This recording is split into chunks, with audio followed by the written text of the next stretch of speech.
Allô, mon nom c'est Ariane Falardeau-Saint-Amour. Je suis sans mon co-scénariste, Paul Chotel, avec qui on a essayé de faire l'exercice du raconte-moi à deux pour se rendre compte que c'était moins intéressant, puis que Paul est très bon à ce genre d'exercice et moi très mauvaise. Donc on s'est dit que j'allais me lancer pour vous présenter notre film qui s'appelle La femme du futur, qui est une science-fiction minimaliste qu'on situe dans un futur proche, dans 15-20 ans, dans une région qui s'appelle la Beauce québécoise, au Québec, qui est une région agricole un peu laissée à l'abandon, mais aussi une région que j'habite partiellement depuis 3 ans. Donc le film commence en plein hiver, alors qu'on arrive sur le territoire avec le personnage d'André, qu'on comprend être un gars qui s'est mis dans la merde, qui doit comme disparaître de la ville pour un certain moment. Il se fait laisser dans une grande usine qui auparavant était une boulangerie, mais qui a été reconvertie en mine à Bitcoin.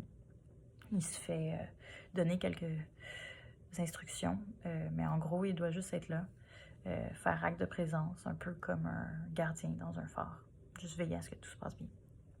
Donc on le suit dans son quotidien, en plein hiver, isolé.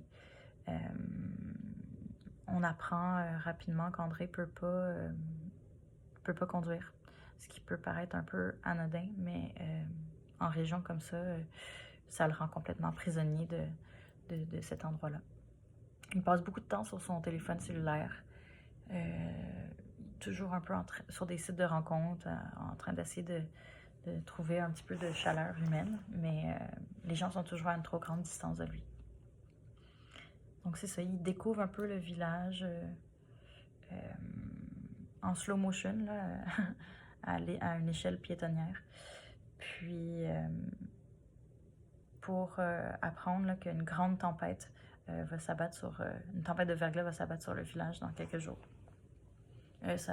On imagine d'ailleurs que dans ce futur-là, de plus en plus de tempêtes. Il y a de plus en plus de tempêtes, en fait. Donc finalement, une soirée, André se réveille en pleine nuit pour se rendre compte de quelque chose d'assez anormal. Les serveurs font plus de bruit. Parce que normalement, la ventilation des serveurs fait un bruit assez intense qui nous empêche de pouvoir parler, même penser. Donc il se déplace, il se lève, il va voir qu'est-ce qui va pas pour se rendre compte qu'il y a bel et bien une panne de courant dans l'usine, mais aussi découvrir une femme d'une 50aine d'années, recroquevillée entre deux serveurs, elle aussi à la recherche d'un petit peu de chaleur. Une femme qui s'appelle Exilia. On va suivre ce nouveau duo-là qui essaie de s'apprivoiser d'une certaine manière. Exilia n'a pas grand-chose avec elle. Elle n'en dit très peu sur son passé.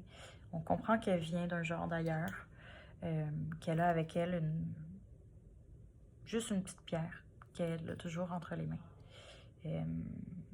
André prend en quelque sorte avantage de la situation, puis convainc Exilia de se rendre au village le plus proche. Une fois au village, André l'abandonne pour rejoindre un de ses prétendants. Puis le film se scie en deux. À partir de ce moment-là, on a imaginé quelques péripéties, deux perspectives en fait, vraiment sur cette nuit-là, sur ce village-là, qui sont vouées à être changées, à être confrontées à la réalité. Ça a toujours été notre manière de travailler.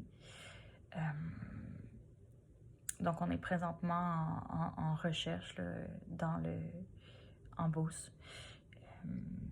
Et donc la fin de l'histoire est vraiment vouée à évoluer là, dans un futur proche, si je peux me permettre le petit jeu de mots.